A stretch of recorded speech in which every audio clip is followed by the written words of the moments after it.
Welcome back to Copywise, audiobook where we explore the world's most powerful ideas on success and mindset.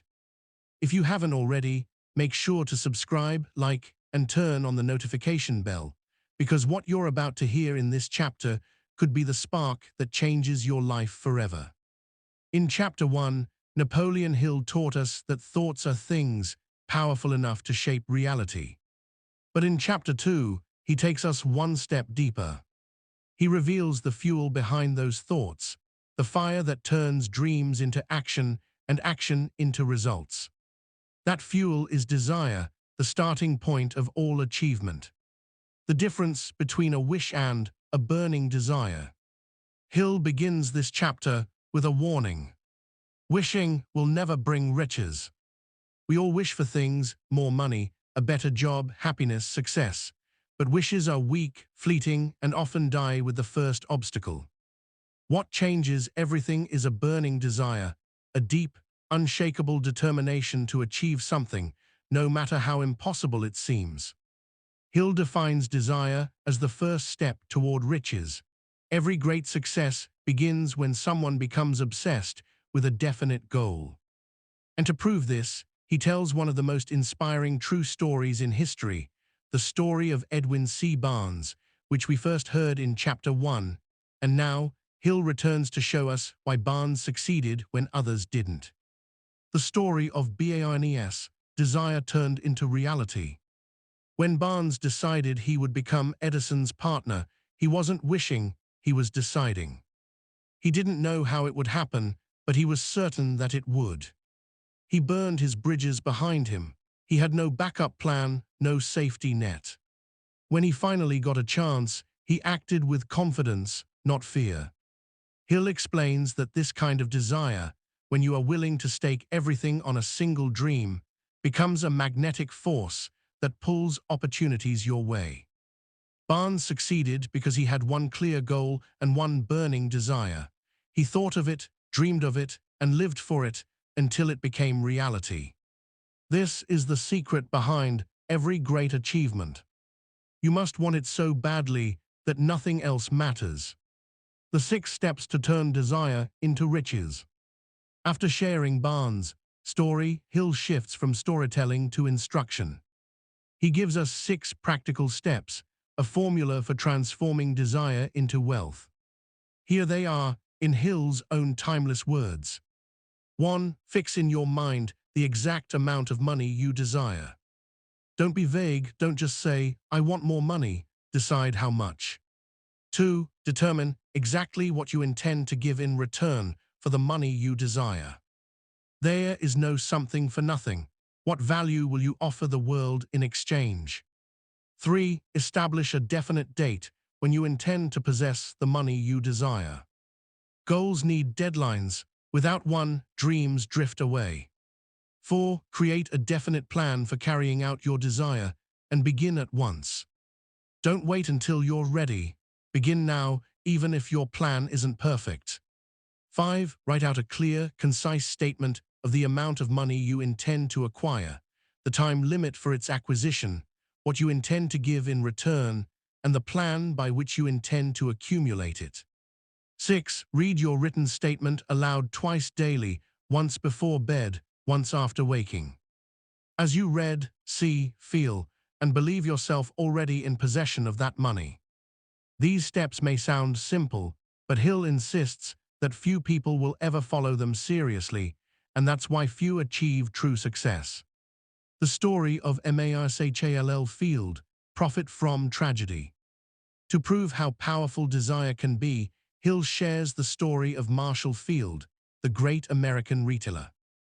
When the Chicago fire of 1871 destroyed everything he had built, many of his competitors gave up and left the city. But not Field. He had a vision, a burning desire to rebuild and create something greater. While others mourned their losses, Field saw opportunity. Within a few years, he turned his destroyed business into one of the greatest retail empires in America. Hill writes, "A burning desire to be and to do is the starting point from which the dreamer must take off." Marshall Field refused to see defeat. His desire transformed tragedy into triumph. When defeat comes, accept it as a lesson. Napoleon Hill is brutally honest about failure. He says, "Every failure brings with it the seed of an equivalent success." People who give up after one setback never understand that defeat is temporary. The difference between the successful and the unsuccessful is that successful people never accept defeat as final. When the door closes, they find another way. Hill challenges readers to turn every disappointment into fuel for greater determination. This mindset separates dreamers from doers. The story of son and father, a child's desire that conquered disability. In one of the most emotional sections of the chapter, Hill shares a deeply personal story, one that proves desire can even overcome physical impossibility. When Hill's first son was born, doctors told him the baby would be deaf and mute for life. Most fathers would have been heartbroken, but Hill saw something different. He decided that his son would hear. Every day, he spoke to the child as though he could hear perfectly. He imagined him growing up to live a normal life, and he filled him with belief, love, and confidence. Years later, something miraculous happened. As the boy grew older, he began to respond to sounds faintly against all medical expectations. Later, with the help of hearing devices and his unshakable determination, Hill's son not only learned to hear and speak, but went on to live a successful, inspiring life, even working to help others with hearing loss. Hill concludes, "No one is ever defeated until defeat has been accepted as a reality." That child's triumph wasn't just physical, it was proof that desire knows no limits, not even those set by nature. The psychology of burning desire. Hill then dives into the psychology behind success. Desire is not hope, it is not wishful thinking, it is belief in action. He explains that when you hold a goal in your mind with absolute faith, your subconscious mind begins to work like a magnet, attracting ideas, people, and opportunities that align with that goal. This is why writing and repeating your goal daily is so powerful. It keeps your subconscious focused until it transforms belief into action. Hill writes, "Every human being who reaches the age of understanding of the purpose of money wishes for it, but only those who demand money in definite terms and back that demand with persistence ever receive it." That's the difference between the crowd and the few who truly achieve greatness. The story of the miner who quit too soon. To drive home this point, Hill tells a classic story, one that has inspired millions.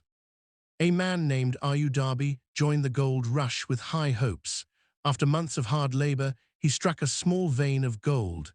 Encouraged, he invested more money in machinery to dig deeper. But after a few weeks, the vein disappeared. He kept digging, hoping to find more, but nothing came. Frustrated, Darby quit. He sold his equipment to a junk man for a small amount and went home defeated. But that junk man, curious, called a mining engineer to study the area.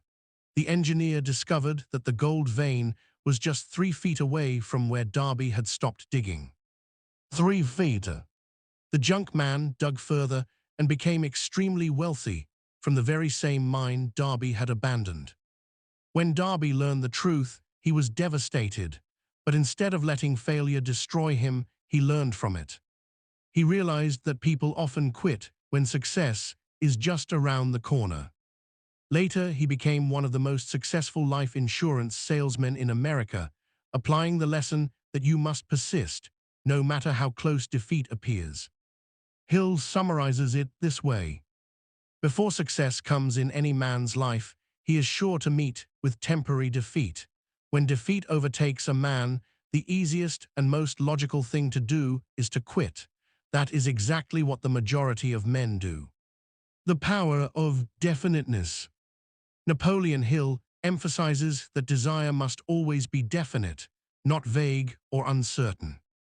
You must know exactly what you want, when you want it, and what you're willing to do to get it. A man without a definite desire drifts through life, blown by every wind, but a man with purpose moves mountains. He writes, "The starting point of all achievement is desire. Keep this constantly in mind. Weak desire brings weak results, just as a small fire makes a small amount of heat." So ask yourself, how strong is your fire?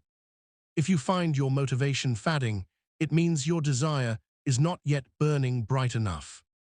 The law of the universe: you attract what you think about. Hill connects desire with a universal principle, that our thoughts and emotions attract circumstances that match their energy.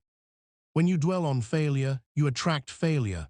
When you live with passion and belief, you attract success. This principle is what modern thinkers call the law of attraction. Though Hill never used that term, his ideas laid its foundation.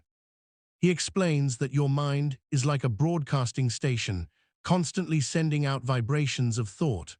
Whatever vibration you send, you attract back. So if you truly want success, you must feel successful now. You must see yourself already in possession of what you desire. This feeling, repeated over time, transforms your subconscious and your reality. The price of desire: sacrifice and dedication. Every great dream demands sacrifice.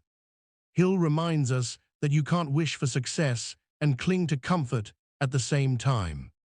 You must be willing to work harder, think differently, and persist longer than anyone else.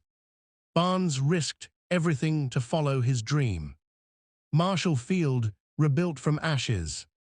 Darby learned from failure. Hill himself turned personal tragedy into inspiration. Each of them paid the price, and that price was persistence powered by desire. Transforming desire into faith. In the closing part of Chapter 2, Hill bridges desire and faith, setting up the next great lesson in the book. He explains that desire is the seed, but faith is the water that makes it grow. You can have a strong goal, but unless you believe it's possible, your subconscious will reject it. This is why he insists you read your written statement twice daily, because repetition builds belief. The more you repeat and visualize your goal, the deeper it takes root in your subconscious. And once your subconscious accepts it as reality, the universe begins to respond. Real-life application: how to use Chapter 2. Hill doesn't just inspire, he instructs. He urges readers, and now listeners, to take real action. Write your goal tonight, be specific. Decide what you'll give in return: time, energy, skill, or service. A deadline: without a date, goals drift. Read it every morning and night. Feel the emotion, imagine it already yours. Act daily, no matter how small the step, move toward your goal. He promises that this simple discipline, practiced with belief, will awaken powers you never knew you had. The final lesson: desire is the greatest power on earth. Napoleon Hill closes Chapter 2 with a message that echoes through every page of Think and Grow Rich. Desire is the beginning of all greatness. Every invention, every fortune, every dream that changed history began as a burning desire in someone's mind. Edison had it. Barnes had it. Darby found it after failure. Hill's son proved it through courage. You have it too, if you choose to awaken it. He writes, "When one is truly ready for a thing, it puts in its appearance." That means once your mind and heart are prepared, opportunity will appear, often when you least expect it. If you love our content, please subscribe to our channel and like and comment. Thank you.